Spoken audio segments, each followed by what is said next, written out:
Assalamualaikum. My name is Sayyid Qayyum Alisha and I along with my group members going to present the topic ancient Egyptian governance structure and the empire.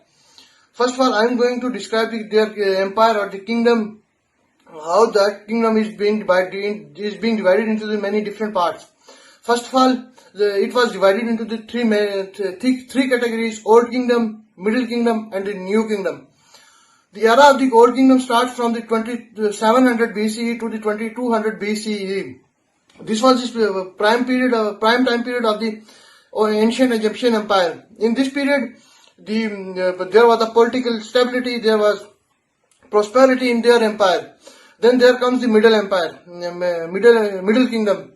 In the time of the Middle Kingdom starts somewhere between the 2050 to the 1800 BCE. This was the time period in which there was a successful military campaign being launched. Mainly the Middle Kingdom era is famous for their expansion of the rule and the stability in this system. In this era, the old ancient Egyptian empire kings extended their empire and they created a well-mannered irrigation system. Then there comes the third era of the kingdom, that is known as the new era of the kingdom. That era starts from the 1800 BC and goes up to 1050 BCE. This era is characterized by the foreign invasions, foreign rulers, and the political instability. My name is Rimsharana and the topic I'm going to present today is governance structure of ancient Egypt.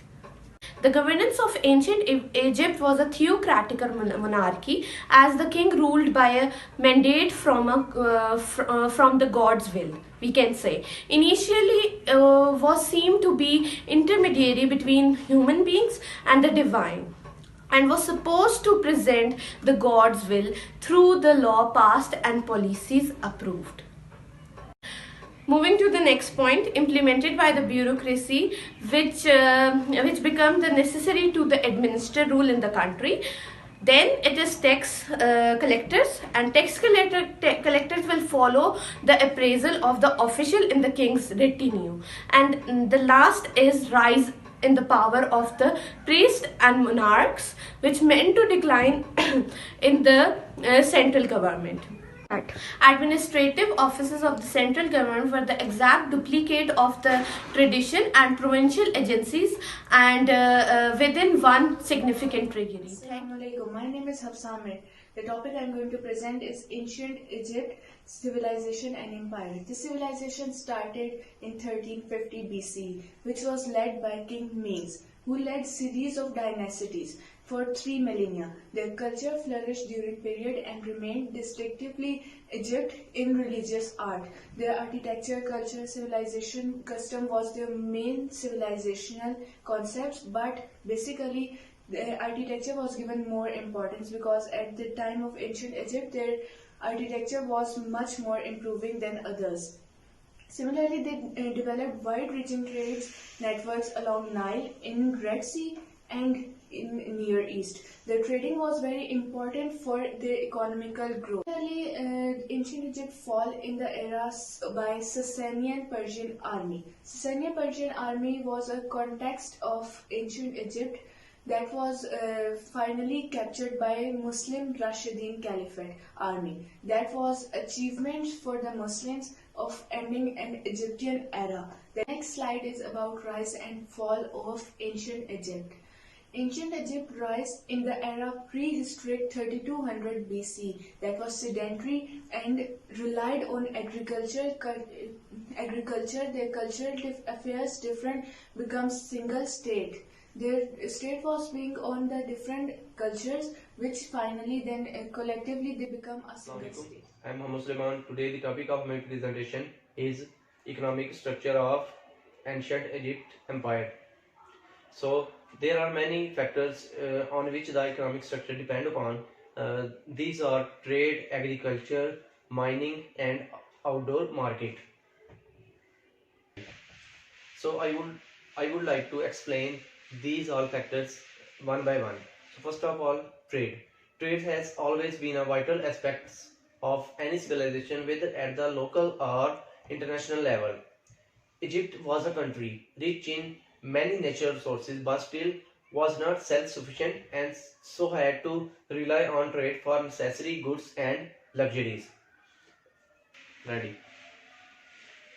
The other main factor was agriculture. Agriculture was the main reason behind Egypt's wealth. Many grains, vegetables, fruits, cattle, and fishes were harvested and gathered, and after the deduction of various taxes, the goods were sold in the market.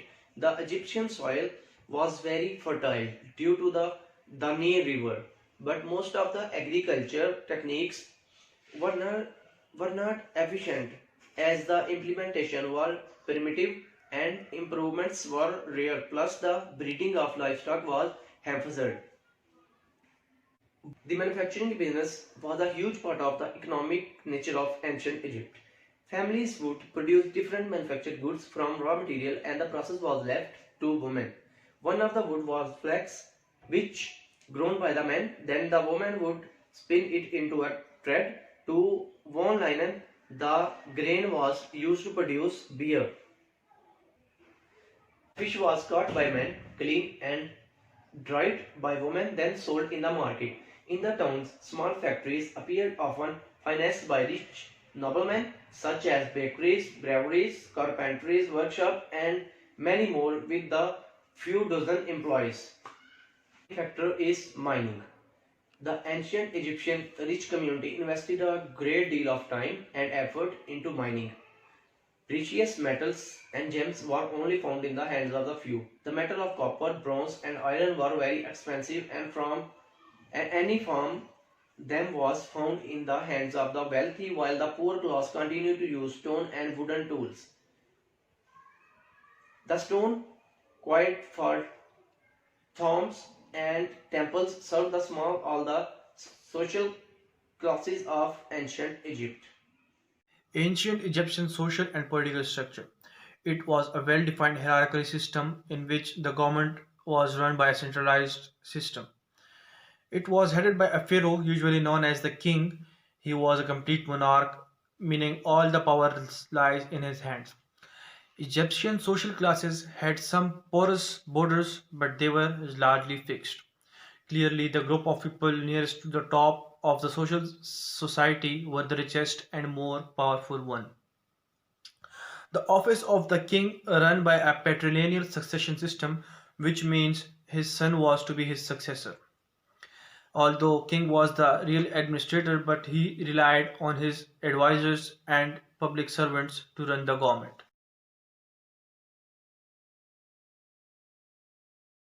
Pharaoh was followed by a vizier. A vizier was a chief advisor of Pharaoh. There were usually two pharaohs, one in South Egypt and other in North Egypt. His responsibility was for the food to be managed in the empire. He was the overall administrator of the empire, whereas the seal of approval was in his hand. His work was also to settle disputes between the nobles, and the collection of taxes also lies in his hands.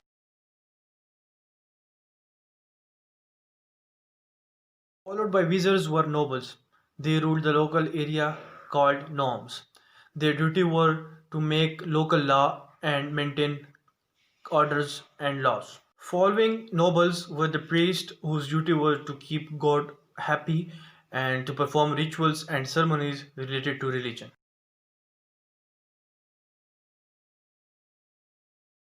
Then there are scribes. Those were the people who can read and write.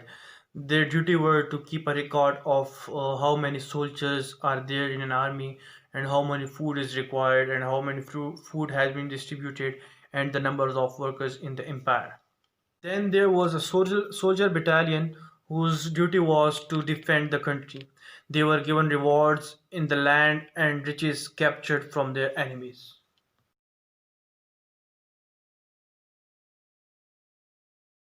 Followed by soldiers were craftsmen, artists, cobblers, tailors, goldsmith, ironsmith, all lies in the bracket of craftsmen. Their duty were to provide the essentials needed for their soldiers and the empire. Then there comes the lowest class farmers who worked on land, and they were given their rewards in the form of food, clothing, and land on which they worked for.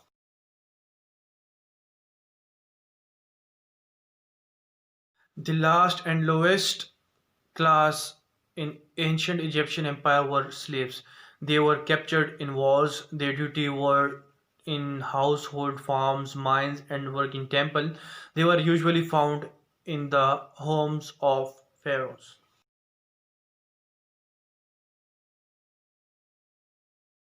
The function of military in ancient Egyptian empire. Armies likely used a straight line front of line. Infantry was armed with spears, club, battle axes, and shields. They could shoot arrows over 600 feet, killing many enemies from a long distance. The sea people, usually the navy, fall out, but the military was strong enough at that point to prevent a collapse of the government. There were trained soldiers with the proper education. Degree of education was received by them. Officials were oftentimes diplomatists with extensive educational backgrounds. There were wheeled carriages pulled by two fast war horses, which prevents them from collapsing their empire.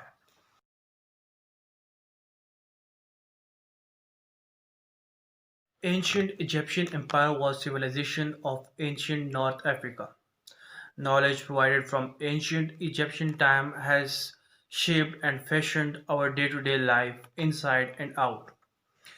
Things like religion, government, social class, working of government are now similar with modern work. Architecture honoring the gods at an increased and famous monuments in Egypt, such as pyramids, have been a part of our day-to-day life. Now, these architectures are practiced in our world for building skyscrapers, and many legacies have been like copied from this empire.